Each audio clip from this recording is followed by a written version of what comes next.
New ইয়র্কের ব্রুকলিনে 15th street এবং 7th Avenue subway স্টেশনে একজন সিরিয়াল স্পিটার দীর্ঘদিন ধরে নারীদের উপরে থুতু ছিটিয়ে আতঙ্ক সৃষ্টি করছে। স্থানীয়রা অভিযোগ করলেও আইনি জটিলতায় পুলিশ তাকে স্থায়ীভাবে আটকাতে পারছে না। অভিযুক্ত ব্যক্তির 15টিরও বেশি গ্রেফতার রেকর্ড থাকলেও থুতু দেওয়াকে সাধারণ অপরাধ হিসেবে গণ্য করায় সে বারবার ছাড়া পেয়ে যাচ্ছে, যা জননিরাপত্তা নিয়ে উদ্বেগ বাড়িয়েছে।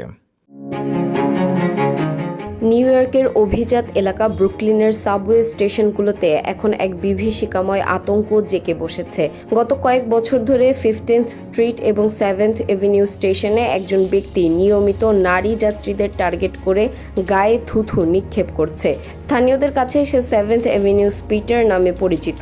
স্টেশনে ঢোকা বা বের হওয়ার সময় সিঁড়িতে ওত পেতে থাকা এই ব্যক্তির কবলে পড়ে মানসিকভাবে বিপর্যস্ত হচ্ছেন শত শত নারী। ভুক্তভোগীরা জানিয়েছেন ওই ব্যক্তি প্রায়ই একটি পিট বুল কুকুর নিয়ে স্টেশনের আশপাশে ঘুরঘুর করে। একা কোনো নারীকে দেখলেই সে অতর্কিতভাবে মাথায় বা পোশাকে থুতু নিক্ষেপ করে এবং কখনো কখনো তাড়া করে। পুলিশ ইতোপূর্বে নরবার্ট উইলিয়ামস নামক এক ব্যক্তিকে 15 বার গ্রেপ্তার করলেও আইনি জটিলতায় সে বারবার পার পেয়ে যাচ্ছে। নিউ ইয়র্কের আইন অনুযায়ী কেবল থুতু দেওয়া একটি লঘু অপরাধ, যার জন্য কোনো সাজা দেওয়া সম্ভব হচ্ছে না।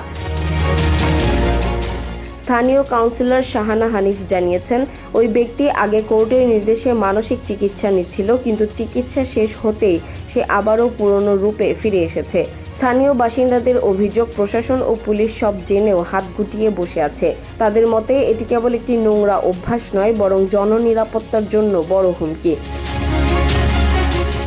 সবকিছু জেনেও কেন এই অপরাধীকে থামাতে পারছে না নিউ ইয়র্ক পুলিশ?